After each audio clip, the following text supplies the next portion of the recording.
Everyone, this is Shahrukh Saifi and welcome to the channel Gurukul by Oswal. बच्चों, आज के इस सेशन के अंदर हम क्लास 9 सिविक्स का chapter number first what is democracy and why democracy के मोस्ट इंपॉर्टेंट क्वेश्चन आंसर को कवर करने वाले हैं, जो डायरेक्ट तरीके से आपके मिड टर्म एग्जाम को टारगेट कर रहा है। और याद रखिएगा, ये जो सीरीज है बच्चों, वो आपके फाइनल एग्जाम में भी काम आने वाली है। मतलब डबल आपका प्रॉफिट हो रहा है। ये बैक टू बैक आपको हर एक सब्जेक्ट की मिल रही है। जैसे एसएसटी के अंदर मैं आपको इकोनॉमिक्स, हिस्ट्री, सिविक्स और साथ ही साथ ज्योग्राफी कवर करा रहा हूं। और इसके अलावा आपको 9th क्लास की एसएसटी के अलावा मैथ, साइंस और इंग्लिश सभी सब्जेक्ट के मिल रहे हैं। मेक श्योर चैनल को आप सब्सक्राइब करके रखिएगा। और इन सभी का जो रॉ मटेरियल है वो आपको गुरुकुल बाय ओसवाल के जो टेलीग्राम ग्रुप चैनल है उस पर आपको मिल जाएगा, जिसका लिंक डिस्क्रिप्शन में है। तो मेक श्योर आप जरूर ज्वाइन कर लीजिएगा। तो चलिए अब बिना किसी देरी के साथ शुरू करते हैं आज की इस वीडियो को।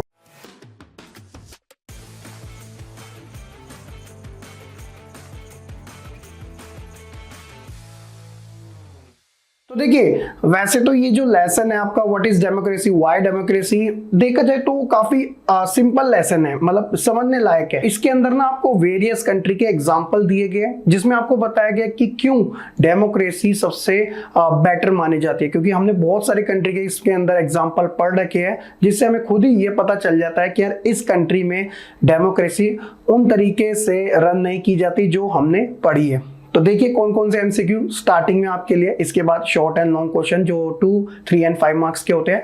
क्वेश्चन नंबर फर्स्ट है आपका, dash is a form of government in which the rulers are elected by the people. तो सिंपली यानी कि एक ऐसी गवर्नमेंट जहां पे जो रूलर्स है, रूलर्स कौन होता है, जो शासन करता है, तो वो इलेक्टेड बाय द पीपल। तो जब ये टर्म्स यूज हो जाती है तो ऑब्वियसली हम डेमोक्रेसी की साइड अपने आप चले जाते हैं। कोई यहाँ पे राजा का बेटा राजा वाला सिस्टम नहीं होता। अगर आप में एबिलिटी है तो अपनी इस योग्यता के आधार पर आप इलेक्ट हो सकते हो और आपको इलेक्ट करने का काम आम जनता करेगी। तो ऑप्शन नंबर डी फर्स्ट का आंसर है। In democracy the final decision making power is in the hand of the those who are dash. कौन? तो फाइनल जो डिसीजन मेकिंग पावर होती है वो किसके पास होती है? तो देखिए, नॉमिनेटेड बाय द गवर्नमेंट, ये थोड़ा क्वेश्चन मार्क सा लगता है। इलेक्टेड बाय द पीपल, ये देखते हैं। ऑथोराइज बाय द प्रेसिडेंट या फिर given authority by the prime minister. तो अगर आप इसमें देखोगे, सबसे सुप्रीम जो मेन डिसीजन पावर होती है वो उनके पास होती है जो लोगों के द्वारा चुने जाते हैं, यानी कि इलेक्टेड बाय पीपल। क्योंकि डेमोक्रेसी की सबसे अच्छी बात है कि election free and fair manner में कंडक्ट करवाए जाते हैं। और इसके साथ साथ यहाँ पे जो भी कैंडिडेट है वो एक इंडिपेंडेंट होके या फिर किसी पार्टी के साथ कनेक्ट होके अपना इलेक्शन लड़ सकता है, लेकिन उसका जो फाइनल डिसीजन होगा वो जनता द्वारा ही किया जाएगा, क्या वो जीतेगा या फिर हारेगा। अगला क्वेश्चन आता है हमारा कि in which year general Parvez Musharraf, Pakistan की बात आ रही है, उन्होंने एक रेफरेंडम लाया था विच ग्रांटेड हिम, जिसमें वो खुद को 5 ईयर का एक्सटेंशन दे देते हैं एज अ प्रेसिडेंट। क्योंकि देखिए पाकिस्तान के अंदर ऑलरेडी एक डेमोक्रेटिक गवर्नमेंट थी, तो वो कौन से साल में लाए थे? तो अगर आपने इसके बारे में पढ़ा होगा, वो साल था 2002 का। क्योंकि 1999 के अंदर वहां पे जो एक इलेक्टेड गवर्नमेंट थी डेमोक्रेटिक, उसे हटा के वो रूल करने लग गए। और रेफरेंडम के बेसिस पे 2002 में जब लाया था तो उन्होंने सभी पार्टियों को एक तरीके से बैन कर दिया अपने को छोड़ के, और अपना जो टाइम पीरियड था उसे और ज्यादा एक्सटेंड भी कर दिया। इलेक्शन वहां पे हुए थे, बट जो मेन पावर थी वो प्रेसिडेंट के अंडर में आ गई थी, जो मिलिट्री के बेसिस पे वहां पे बनी थी। तो इसीलिए कहा जाता है कि पाकिस्तान के अंदर ना जो डेमोक्रेसी है वो स्टेबल नहीं है। क्वेश्चन नंबर हमारा 4 है फुल फॉर्म से रिलेटेड, क्योंकि एग्जाम में फुल फॉर्म अक्सर पूछ ली जाती है। तो पीआरआई के बारे में पूछा गया, तो आपको पता है ये एक पॉलिटिकल पार्टी है। तो पीआरआई की अगर आप फुल फॉर्म देखोगे तो पीआरआई से आपको पता चल जाना चाहिए यहाँ पे बात हो रही है मैक्सिको कंट्री की। और मैक्सिको के अंदर एक फेमस पार्टी है जिसका नाम पीपल ऑफ इंडिपेंडेंट रेवोल्यूशन, ये नहीं है। Institutional revolutionary party, question mark, party of institutional revolution या फिर पीपल्स रेवोल्यूशन इंस्टीट्यूशन। तो इस पार्टी का जो नाम है वो इंस्टीट्यूशनल रेवोल्यूशनरी पार्टी है। तो कई बार फुल फॉर्म ऐसे भी होते हैं जो उसके अल्फाबेट से स्टार्ट नहीं होती है। कुछ एग्जांपल जैसे एमबीबीएस की अगर आप गूगल चेक करोगे ना, एम से शुरू नहीं होगी, बी से शुरू होगी, चेकआउट जरूर करना, ठीक है। अगला क्वेश्चन, चाइनीज पार्लियामेंट का आपको नाम बताना है। तो चाइनीज पार्लियामेंट का नाम चाइना में नहीं, इंग्लिश में ही बताना है। तो वो था National People's Congress. Option number A direct, बस दैट्स इट। अच्छा, अगला क्वेश्चन एक और कंट्री के बारे में जो कि इस्टोनिया। इस्टोनिया कहाँ की है? बिल्कुल रशिया की ही नेबर कंट्री मान लीजिएगा। तो इस्टोनिया के अंदर जो इसकी सिटीजनशिप के जो रूल है वो बताए जाते हैं कि जो रशियन माइनॉरिटी से बिलोंग करते हैं उनको इनमें काफी ज्यादा डिफिकल्टीज फेस होती है। तो ये किस चीज के बारे में बात हो रहा है, यानी ये कौन सी चीज के बारे में उनको डिफिकल्टी फेस हो रही है? क्या इकोनॉमिक राइट्स को लेकर? ये इतना ज्यादा नहीं लगता। राइट टू वोट को लेकर, या फिर राइट टू वुमेन्स वोट को लेकर, या फिर ऑल ऑफ द अबव? तो पहला गलत है, तो हो नहीं सकता। तो ऑल ऑफ दी अबव तो वैसे नहीं है। तो यहाँ पे जो प्रॉब्लम होती है वो है राइट टू वोट को लेकर, यानी कि जो इस्टोनिया के जो सिटीजन है उनको तो अच्छा सही मिल जाता है right to vote, but the problem इसकी जो रशियन माइनॉरिटी है उनको काफी ज्यादा डिफिकल्टीज फेस करनी पड़ती है। और डेमोक्रेसी में किसी को भी ना उसकी चाहे जेंडर हो, चाहे उसका रिलीजन हो, कास्ट हो, इनके बेसिस को ध्यान में रखते हुए वोट नहीं दिया जाता, बल्कि इन सबको हटा के एक ह्यूमन होने के नाते सबको इक्वल वोट दिया जाता है। जैसे हमारे देश में 18 साल आयु है, फिर फर्क नहीं पड़ता कि कौन किस रिलीजन, कास्ट या जेंडर से बिलोंग करता है, सबको इक्वल बेसिस पे वोट के राइट दिए गए हैं। अगला क्वेश्चन आता है कि आपको उस कंट्री का नाम बताना है जहां पे जानू पीएफ एक पॉलिटिकल पार्टी है और ये 1918 से जब इंडिपेंडेंस थी तो वहां पे रही है। तो वो कंट्री कौन सी है? तो अगर आपने चैप्टर पढ़ा तो अच्छे से आप आइडेंटिफाई कर लोगे। जानू पीएफ जो है वो जिम्बाब्वे की ही पॉलिटिकल पार्टी है जिसका स्टार्टिंग से ही काफी इंपॉर्टेंट रोल रहा है। Which is the form of government where the source of all political authority to be found in the supreme ruler. तो ये तो वही बात होगी, जब सुप्रीम रूलर की बात आती है तो हम डेमोक्रेसी की बात करते हैं, ऑप्शन नंबर ए, क्योंकि गवर्नमेंट के सारे जो होते हैं वो डेमोक्रेसी के अंदर ही हमें देखने को मिल जाते हैं। क्वेश्चन नंबर 9 आता है कि जो डेमोक्रेसी है, जो डेफिनेशन है कि democracy is a rule of the people, for the people and bye the people. ये किन के द्वारा दिया गया था? मतलब कि जो लोकतंत्र है वो जनता का है, जनता के द्वारा बनाया गया और जनता से ही है। तो ये जो परिभाषा थी वो एक फेमस, आप कह सकते हो, वो एक्स या फॉर्मर प्रेसिडेंट भी रह चुके हैं यूएसए के, जिनका नाम था Abraham Lincoln. Option number C is the right answer. अगर आपसे कभी डेमोक्रेसी की डेफिनेशन पूछे तो बेझिझक आप ये वाली बोल दिया करो, क्योंकि ये वर्ल्ड फेमस डेफिनेशन है। लास्ट क्वेश्चन जो हमारा एमसीक्यू से रिलेटेड है, The word democracy has been derived from which of the following Greek word? तो कौन से ग्रीक वर्ड से डेमोक्रेसी जो वर्ड है, क्योंकि डेमोक्रेसी तो इंग्लिश में, तो ग्रीक में उसे किस नाम से जाना जाता है जो लिया गया है?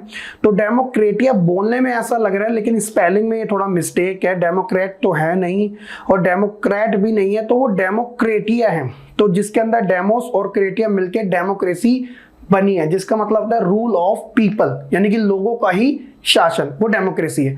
ये थे बच्चों हमारे top 10 MCQ question what is democracy and why democracy से रिलेटेड। आगे देखिएगा, अब हम बात करते हैं 2, 3 एंड 5 मार्क्स वाले क्वेश्चन की। तो सबसे पहले आता है कि with what motive did general Parvez Musharraf issue a legal framework order in August 2002। तो उन्होंने बताया गया कि यार वो क्या मोटिव रहा था कि जब जनरल परवेज मुशर्रफ ने एक लीगल फ्रेमवर्क ऑर्डर को इशू किया था अगस्त 2002 के अंदर। अगर हम 2002 को ही लेके चले तो वो इशू करते हैं एक लीगल फ्रेमवर्क ऑर्डर को, जिसके अंदर वो अमेंडमेंट करते हैं किसके? पाकिस्तान के कॉन्स्टिट्यूशन में। और इस ऑर्डर के थ्रू जो प्रेसिडेंट है वो क्या करता है, जितने भी नेशनल एंड प्रोविंशियल असेंबली होती है उसको पूरी तरीके से वो डिसमिस कर देते हैं। और जब ये लॉ पास होते हैं तो लेकिन इलेक्शन जो होते हैं वो नेशनल और स्टेट असेंबली के अंदर फिर भी कंडक्ट करवाए जाते हैं। बट इन इलेक्शन के अंदर प्रॉब्लम क्या होती है कि ये प्रॉपर तरीके से फ्री एंड फेयर मैनर में उस तरीके से नहीं हो सकते जैसे डेमोक्रेसी के अंदर होते हैं। So the election were held regularly and the power rest with the elected representative, but still the final power, क्योंकि यहां पे मेन किसकी बात हो रही है? फाइनल पावर की, जो कि एक तरीके से मिलिट्री के ऑफिसर और साथ ही जो खुद जनरल परवेज मुशर्रफ है उसके साथ रहती है। ये बिल्कुल वैसे ही हो गया जैसे चाइना के अंदर इलेक्शन तो होते हैं लेकिन वहां की जो पार्टी है जिसका नाम है कम्युनिस्ट पार्टी, तो आपको पहले परमिशन उससे लेनी पड़ती है। तो ऑब्वियसली अगर इलेक्शन हो रहे हैं तो उससे कोई फर्क नहीं पड़ता, क्योंकि मेन जो पावर है एक अम्ब्रेला के तौर पे वो किसके तौर पे रहेगी? वो कम्युनिस्ट गवर्नमेंट। तो सेम सिचुएशन कुछ ऐसी थी कि जनरल परवेज के अंडर में ही सारी मेन पावर थी उस समय, इसी वजह से उन्होंने ये लीगल फ्रेमवर्क ऑर्डर लाया था। क्वेश्चन नंबर सेकंड देखिए कि how does democracy allow us to correct its own mistake, कि किस तरीके से डेमोक्रेसी हमें अलाउ करती है कि अपनी खुद की जो गलतियां उसके ऊपर काम करने में, मतलब उसे हम सही कर सके। क्योंकि डेमोक्रेसी के अंदर ना अगर हमसे गलती हो जाए तो हमें उस चीज का मौका मिलता है सुधारने का, रिफॉर्म लाने का। वो कैसे, देखिए, there is a no guarantee that mistake can not be made in democracy. ऐसी कोई गारंटी नहीं है कि यार वो डेमोक्रेसी के अंदर गलती ना हो। No form of government can guarantee that, और कोई भी सरकार इस चीज की गारंटी नहीं देती। इसका मतलब क्या है, the advantage in a democracy is that such mistake can not be hidden for a long time, कि कोई अगर गलती होती है तो लंबे समय तक छुपी नहीं रह सकती, क्योंकि यहाँ पे ट्रांसपेरेंसी का बहुत ज्यादा खेल होता है, पारदर्शिता का। There is a space for public discussion on this mistake, तो कुछ ऐसी चीजें दी जाती है जहां पे पब्लिक डिस्कशन किए जाते हैं मिस्टेक्स के ऊपर, जो गलतियां हुई है, और उनको करेक्ट करने की बात की जाती है। अब इसी से रिलेटेड मुझे एक चीज याद आती है कि अभी जो एक एग्रीकल्चर लॉ लाए गए थे आज से 2 साल पहले, तो उसे क्या था कि जो बीजेपी की गवर्नमेंट थी उसने उसको रिफॉर्म भी करा था, मतलब खत्म भी करे थे, क्योंकि उसको बहुत ज्यादा क्रिटिसाइज फेस करना पड़ता है, स्पेशली फॉर हरियाणा, पंजाब और वेस्टर्न यूपी के किसानों के द्वारा। तो डेमोक्रेसी में ये चीजें हो जाती है कि कभी कभार ऐसे कानून बन जाते हैं जो लोगों को पसंद नहीं आते। इसका मतलब ये नहीं है कि अब जो रूलिंग पार्टी है, जो गवर्नमेंट को रन कर रही हो, जो कानून बनाएगी लोग मान ही लेंगे। भाई, लोग एक डेमोक्रेसी कंट्री का पार्ट है, तो वो अपना जो पॉइंट ऑफ व्यू है ना वो रख सकते हैं। अगर उन्हें पसंद आता है तो एक्सेप्ट भी करते, नहीं आता तो उसके खिलाफ वो प्रोटेस्ट भी करते हैं, क्रिटिसाइज भी करते हैं, या फिर उसमें कुछ चेंज लाने की भी बात करते हैं। क्योंकि हमें डेमोक्रेसी अपनी गलतियों के ऊपर काम करने का मौका देती है। Either the ruler have to change their decision और the ruler can be change. कभी कभार ये होता है कि भाई रूलर को या तो अपने डिसीजन चेंज करने पड़ते हैं या फिर रूलर ही चेंज हो जाता है। This can not happen in a non democratic government. ऐसा हमें नॉन डेमोक्रेटिक गवर्नमेंट में नहीं देखना मिलता, क्योंकि वहां पे तो सीधा ऑर्डर निकाले जाते हैं कि भैया मानो वरना तो सजा काटो, क्योंकि यहाँ पे डिक्टेटर है। डेमोक्रेसी नहीं है कि आपकी बात को सुन लिया जाएगा। ये चीज आप ध्यान रखिएगा। क्वेश्चन नंबर 3 देखिए कि how democracy can enhance the dignity of the citizen, यानी कि किस तरीके से जो लोकतंत्र है व्यक्ति की गरिमा को बढ़ावा देने में हेल्पफुल है। देखिए जरा, देखिए डेमोक्रेसी बेस्ड होती है प्रिंसिपल के ऊपर। कौन से प्रिंसिपल? Political equality. क्योंकि यहाँ पे हम इकोनॉमिक इक्वालिटी की बात नहीं करते कि सबको इक्वल पैसा मिलेगा, क्योंकि वो पर्सनल हो सकता है ना, वो अपनी तरक्की, अपनी ग्रोथ के ऊपर डिपेंड करता है। लेकिन कुछ ऐसी चीजें होती हैं जो पॉलिटिकली इक्वल तरीके से डिस्ट्रीब्यूट की जाती है। फॉर एग्जाम्पल, हम वोट का राइट, मतलब जो वोटिंग का राइट है वो सबको इक्वल तरीके से दे सकते हैं। इलेक्शन कंटेस्ट करने का जो राइट है वो इक्वल तरीके से दे सकते हैं। लेकिन ऐसा थोड़ी कि सभी को अमीर बना दे, सभी को गरीब बना दे। ये इकोनॉमिक राइट थोड़े साइड में हो जाते हैं। तो political equality on recognize the poorest and the illiterate has the same status as a rich and the educated. तो जो वोटिंग का राइट है वो एक सबसे गरीब व्यक्ति को भी दिया गया है और सबसे अमीर व्यक्ति को भी दिया गया है। और जितनी एक गरीब व्यक्ति की वोट की वैल्यू है उतनी एक अमीर व्यक्ति के वोट की वैल्यू है। ऐसा नहीं कि उसके एक वोट की वैल्यू 5 में कंसीडर की जा रही है और गरीब के एक वोट की वैल्यू सिर्फ 1 में। तो ये भी डिस्क्रिमिनेशन है एक तरीके से। तो 1 पर्सन 1 वोट और 1 वैल्यू का सिस्टम इंडिया के अंदर हमें देखने को मिलता है। People are not subject of a ruler, they are the ruler themselves. तो इसका मतलब पता है क्या है कि जो लोग हैं वो कोई एक सब्जेक्ट नहीं है रूलर के लिए, बल्कि वो खुद अपने आप में ही रूलर है। बस फर्क सिर्फ इतना है कि उन्होंने अपना रिप्रेजेंटेटिव चुन रखा है। जैसे हम वोट डालते हैं किसे, लीडर को, जब वो जीत जाता है तो उसकी एक पोस्ट बन जाती है, चाहे वो एमएलए हो, एमपी हो या फिर एक तरीके से लोकल लेवल का काउंसलर क्यों ना हो। तो वो बना किसके द्वारा है? तो बना आम जनता के द्वारा। तो फाइनल पावर किसके पास है? आम जनता के पास है। बस एक डिसीजन लेने के लिए हमने अपना एक चेहरा रख दिया जो कि हमारा रिप्रेजेंटेटिव है, और उसको भी कोई अनलिमिटेड टाइम नहीं दिया, मैं लिमिटेड टाइम 5 ईयर तक का दिया। अगर वो अच्छे काम करेगा तो उसे दोबारा मौका मिल सकता है, ये चांसेस है, लेकिन गारंटी बिल्कुल नहीं है। तो इस चीज का जरा ध्यान रखिएगा। Even when they make mistake, अगर वो गलती करते हैं, they are responsible for their conduct, तो इसके लिए वो खुद जिम्मेदार होते हैं। तो इसलिए वो बड़ी सोच समझ के काम करते हैं इस चीज का। आपने भी देखा होगा हिस्ट्री के अंदर कि यार ऐसे बहुत से लीडर हैं जिनको लगता था यार ये तो जीत ही जाएंगे, लेकिन वो भी हार जाते हैं, और जिनको लगता था ये कभी नहीं जीत पाएंगे वो जीत जाते हैं।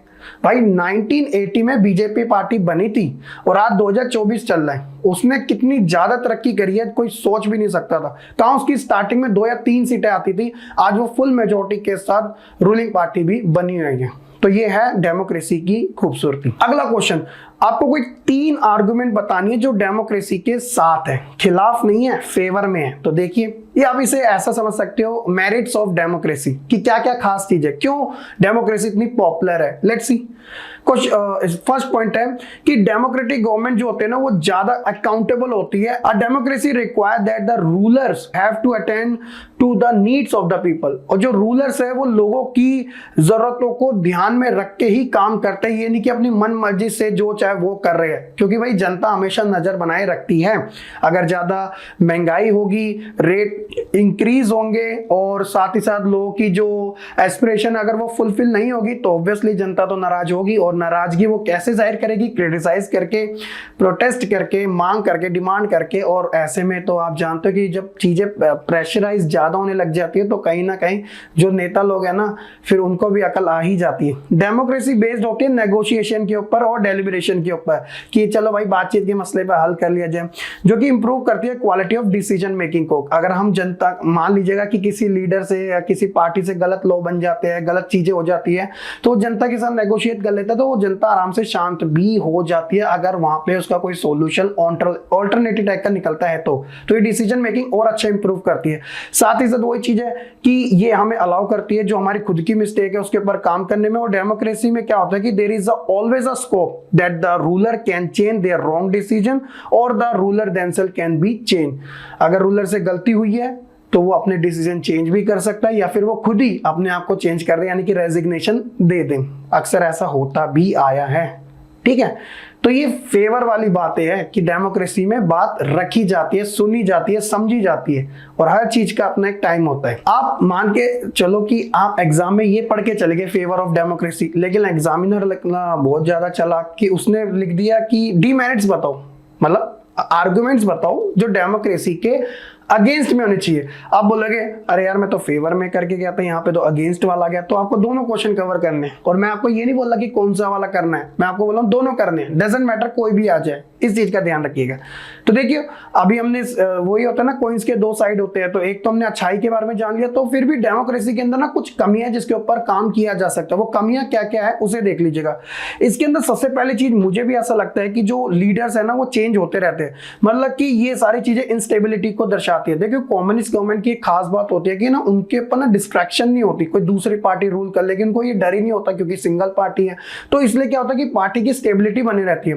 भाई देखिए जैसे 1949 में वहां पे एक रेवोल्यूशन हुआ था माओ के, कहां पे, चाइना के अंदर। तो वहां पे एक ही पार्टी जिससे बनी हुई है जिसका नाम है कम्युनिस्ट पार्टी ऑफ चाइना, तो वही चलती आ रही है। अब इंडिया के अंदर स्टार्टिंग में कांग्रेस थी, फिर बीजेपी आई, मतलब ऐसी बहुत सारी पार्टीज आई है। तो हमेशा से बड़े लेवल पे हमें देखने को मिला है कि कोई भी पार्टी जो है यहाँ पे स्टेबल तरीके से, या कोई भी लीडर स्टेबल तरीके से नहीं रह पाता। इसके अलावा डेमोक्रेसी के अंदर एक ये भी खराब चीज देखने को मिलती है कि it's all about political competition and power. देखो एग्जाम टाइम पे हो या ना हो, जॉब टाइम पे निकले या ना निकले, बहुत सारी ऐसी चीजें जो टाइम पे हो या ना हो, तो इनसे कोई फर्क नहीं पड़ता। लेकिन इलेक्शन हमेशा टाइम पर होते हैं, हमेशा से ही सारी कवरेज उसे मिलती है, और इतने बड़े इलेक्शन इतनी जल्दी उनका रिजल्ट भी आ जाता है, just because of political power सबको एंजॉय करनी है। तो ये सब क्या होता है कि लीडर्स लोग एक से एक बड़े से बड़े कैंपेन करते हैं, मीडिया में अपनी एड्स चलाते हैं, जगह जगह रैलियां, भाषण, घरों में आते हैं, खाना खाते हैं, जिनके घर में कभी देखा नहीं वहां भी जाते हैं। किस लिए?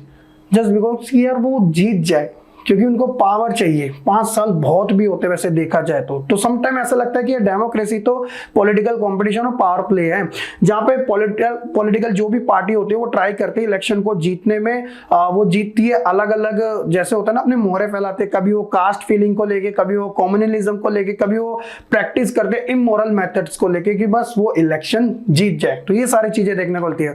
और इसके अलावा so many people have to be consulted in a democracy that it lead to delays, तो क्या होता है कई बार कानून इतनी लेट बनने लग जाते हैं कि नोटिफिकेशन निकल गया आज और पता नहीं वो कब जाके इंप्लीमेंट होगा, क्योंकि अभी तक उसके बाद डिबेट डिस्कशन हो रही है। तो कभी कभार ना चीजें बहुत डिले हो जाती है, लोग भूल भी जाते हैं। Involving people in a decision making does lead to delay which is not desirable for the nation, क्योंकि सारे काम जब डिले होते रहेंगे ना तो जो प्रेजेंट की डिमांड होगी वो कभी फुलफिल हो ही नहीं पाएगी। हमेशा से हम क्या करेंगे, प्रेजेंट कॉन्टिन्यूस वाली चीजों में, मतलब अभी हो रहा है, आएगा, लो आएगा तब उसके ऊपर हम बात करेंगे, ये होगा वो होगा। तो ये जो डिले प्रोसेस है ना वो कई बार बहुत ज्यादा परेशानी में भी डाल देता है। तो दैट इज द रीजन, ये कुछ ऐसे डीमेरिट्स है डेमोक्रेसी के अंदर जिसे ठीक किया जा सकता है। ऐसे नहीं कि ठीक नहीं किया जा सकता, भाई किया जा सकता है, लेकिन कमियां तो हमें एक तरीके से एक्सपोज करनी पड़ेगी ना। ये था आपका, हो सके आप काफी अच्छे से समझ चुके होंगे। अगला question, state the freedom which are usually taken away when democracy overthrow by a military regime. Let's see, देखिए freedom usually taken away by a military regime are कैसे, there will be no freedom of expression and speech, क्योंकि वहां पे ऐसा कुछ हमें नहीं देखने को मिलता। जैसे अगर हम बात करें एक नॉन डेमोक्रेटिक गवर्नमेंट की, कि जो रूलर होता है वो एक्ट नहीं करता according to the wishes of people, लोगों की एक तरीके से उनकी डिजायर को ध्यान में रखते हैं। यहाँ पे क्या होता है, the need of the people can be ignore bye the military ruler, क्योंकि डेमोक्रेसी होता तो मान लेते, लेकिन मिलिट्री रूलर में जैसा मिलिट्री का जनरल चाहेगा वैसा ही होगा। लेकिन डेमोक्रेसी में क्या होता है कि no one is a permanent loser और विनर, कि भाई डेमोक्रेसी में कोई ऐसा नहीं है कि वो परमानेंट लूजर ही रहेगा, परमानेंट विनर ही रहेगा। स्टार्टिंग में कांग्रेस बार बार जीतती थी, लोगों को लगता था कांग्रेस कभी हट ही नहीं सकती, लेकिन हटी। अभी जैसे बीजेपी बार बार जीतती है तो लोगों को लगता है बीजेपी कभी हारेगी नहीं, लेकिन अभी भी हारी, क्योंकि अभी वो एनडीए की गवर्नमेंट को रन कर रही है। तो डेमोक्रेसी के अंदर किसी चीज की गारंटी है ही नहीं कि कौन कब कहां से हट भी सकता है और आ भी सकता है। बट मिलिट्री में क्या होता है कि वहां पे एक ही पार्टी का रूल रहता है कंट्री के अंदर काफी लंबे टाइम तक, तो इससे क्या होता है कि वहां पे स्टेबिलिटी ज्यादा बन जाती है, लोगों को एक तरीके से मजबूरी में वहां पे रहना पड़ जाता है। नॉन डेमोक्रेटिक कंट्री के बारे में बताया कि वहां पे कोई पॉलिटिकल फ्रीडम नहीं मिल पाती कि लोग अपनी बात रख सके, प्रोटेस्ट कर सके, पॉलिटिकल एक्शन ले सके। लेकिन उसी तरह political freedom of the citizen completely deny in a militarism, क्योंकि पूरी तरीके से वहां पे डिनाई किया जाता है कि भाई जैसा आपको डिसीजन दिए जा रहे हैं लेने के लिए आपको वो एक्सेप्ट करना पड़ेगा, अदरवाइज आपके ऊपर फिर कार्रवाई भी हो सकती है। नेक्स्ट है कि एक्सप्लेन करना difficulty face by the people in a non democratic country. ये क्वेश्चन बड़ा पॉपुलर है कि वो क्या चीजें है जो लोगों को फेस करने पड़ती है जिन कंट्री में वो रहते हैं और वहां पे डेमोक्रेसी नहीं है, जरा उसके बारे में भी देख लीजिएगा। देखो हमारे देश में तो डेमोक्रेसी है, लेकिन हमें उन लोगों के बारे में भी पता होना चाहिए जहां पे डेमोक्रेसी नहीं होती है। फिर हमें अपनी राइट्स की वैल्यूज के बारे में पता चलता है, क्योंकि होता है ना इंसान के अंदर कि जो चीज उसके पास होती है वो उसकी कदर नहीं करता। उन लोगों से पूछो जिनके पास वो चीजें नहीं मिल रही है, खासतौर पर नॉन डेमोक्रेटिक कंट्री में रहने वाले लोगों के पास। देखो पहला है कि पीपल जो है कैन नॉट चूज और चेंज देयर रूलर, क्योंकि हमें तो वोट डालने का राइट है और हम अपने पार्टी को भी और रूलर को भी जब चाहे चेंज कर सकते हैं, क्योंकि हमको प्रॉपर फ्रीडम दी गई है, लेकिन वहां पे ऐसा नहीं है। दूसरा है कि जो वहां के लोग हैं ना ही वो क्वेश्चन कर सकते हैं अथॉरिटी से, क्योंकि भैया वहां पे डिक्टेटर रूल है और जैसा राजा का शासन चलेगा वैसा ही मानना पड़ेगा। लेकिन यहाँ पर हम अपनी बात रख सकते हैं, क्रिटिसाइज कर सकते हैं गवर्नमेंट को, उनकी बनाएगी पॉलिसीज को आवाज उठा सकते हैं और पार्लियामेंट के अंदर डिबेट एंड डिस्कशन कर सकते हैं। तो ये हेल्थी चीज है डेमोक्रेसी के लिए। पीपल जो है वहां के जो लोग हैं वो do not enjoy any rights, उनको कोई ऐसे राइट्स नहीं मिलते जैसे हमें फंडामेंटल राइट्स मिले गए। Supporter of the democracy are torture और killed. For example in Chile की बात करिए, more than 3000 people were killed by the military, क्योंकि मिलिट्री तो डायरेक्ट ऑर्डर दे देती है, अगर आप हमारी बात नहीं मानोगे मिसाइलों से उड़ा देंगे, तो लोगों को जान प्यारी है इसलिए वो शांत हो जाते हैं। Non democratic country public protest and demonstration against the government are declare illegal. सबसे बड़ी बात तो मेरे को यही लगती है कि जो ये नॉन डेमोक्रेटिक कंट्री है कि आप वहां की गवर्नमेंट के अगेंस्ट में कोई डेमोन्स्ट्रेट या फिर कोई पब्लिक प्रोटेस्ट कर ही नहीं सकते, क्योंकि वहां पे ये चीजें करना इलीगल माना जाता है। अगर आप करेंगे तो भाई साहब आपको फिर वही है कि भाई मिलिट्री के थ्रू आपको बॉम्ब से या फिर फायरिंग, ओपन फायरिंग करके भी खत्म किया जा सकता है। समटाइम क्या होता है जो पॉलिटिकल एक्टिविटीज होते हैं उनको जेल में तक डाल दिया जाता है लंबे टाइम तक के लिए। जैसे मेरे को एग्जांपल याद आता है साउथ अफ्रीका के कॉन्स्टिट्यूशन का जो आपके सेकंड चैप्टर में है, कि वहां पे जब ब्लैक वर्सेस व्हाइट कम्युनिटी के बीच में डिस्क्रिमिनेशन चल रहा था तो नेल्सन मंडेला जी को लाइफ टाइम के लिए जेल में डाल दिया गया था, तो ये भी ध्यान रखिएगा। एग्जाम्पल के तौर पर आंग सान सू का नाम आता है जो म्यांमार के हैं, spend in a long time under the house arrest, तो उनको हाउस अरेस्ट कर लिया गया था जब वो इसके खिलाफ आवाज उठा रही थी। ठीक है।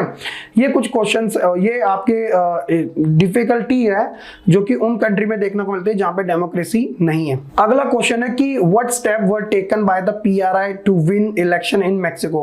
वो कौन से स्टेप है कि पीआरआई बार बार एक तरीके से मैक्सिको के अंदर इलेक्शन जीत जाती है। तो देखिए 1930 से 2000 तक तो सारे इलेक्शन पीआरआई पार्टी जीतती आ रही है।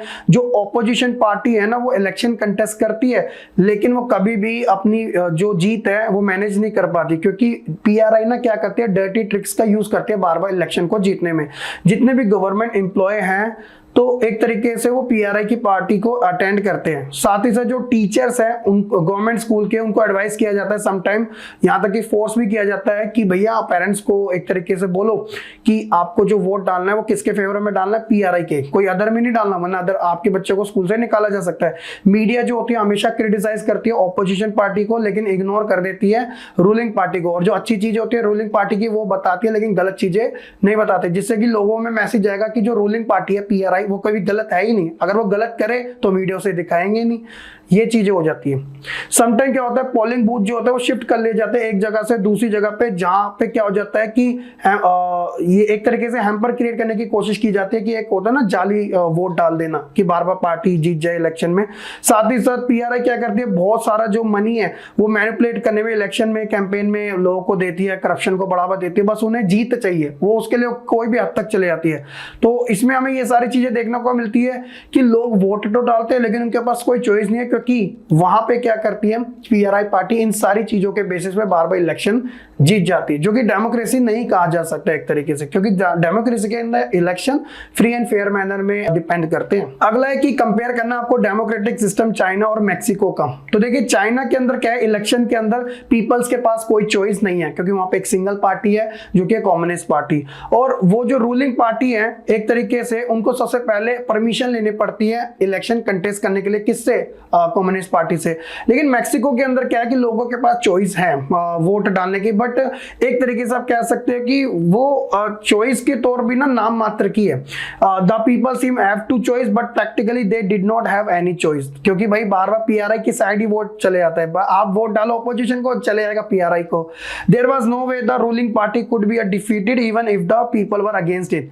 यहां तक कि जो रूलिंग पार्टी है पीआरआई वो हार भी नहीं सकती, वहां तक कि अगर लोग भी उसके अगेंस्ट हो जाए, क्योंकि उसके पास सारा जो भी है मैनिपुलेशन करने का पूरा तौर तरीका उसके पास है और पावर उन्हीं के पास है। सबसे बड़ी बात ये है। नेक्स्ट है कि भाई democracy better than other form of government है, क्यों?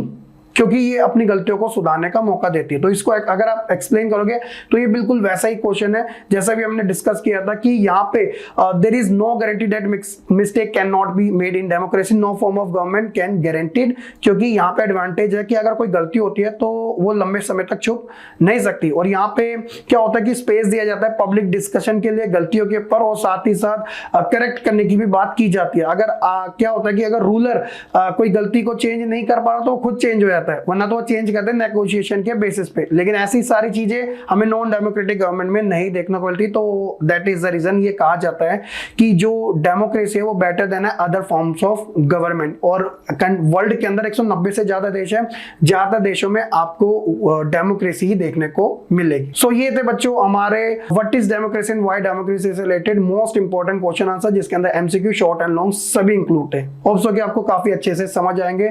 वीडियो को लाइक, कमेंट, शेयर जरूर कीजिएगा, और इसके जो नोट्स हैं वो टेलीग्राम ग्रुप में मिल जाएंगे, आप वहां से डाउनलोड कर लेना, जिसका लिंक डिस्क्रिप्शन में। मेक श्योर चैनल सब्सक्राइब किए बिना मत जाना, प्लीज अभी सब्सक्राइब कर दीजिएगा, क्योंकि आप भूल जाते हो। तो मिलते हैं नेक्स्ट वीडियो में, तब तक के लिए खुश रहे, पढ़ते रहे और ऐसे ही आगे बढ़ते रहे।